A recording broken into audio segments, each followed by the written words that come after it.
আমি যে গ্রুপে নাচ করি সেই গ্রুপের যিনি লিডার তার বাড়িতে এসেছি। তাকে দেখাচ্ছি না, তিনি পাশেই বিশ্রাম করছেন। তাকে উদ্দেশ্য করে এই গানটা।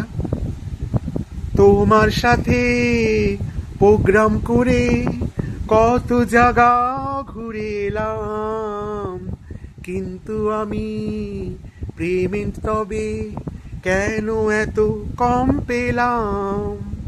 যাই পেলাম খুশি হলাম, থাকুক এই পথ চলা। তোমার সাথে তোমার টিমে থাকতে আমি চাই। তোমার এই প্রোগ্রামেতে কত যে আনন্দ পাই, আনন্দে জীবন আমার ভরাতে চাই।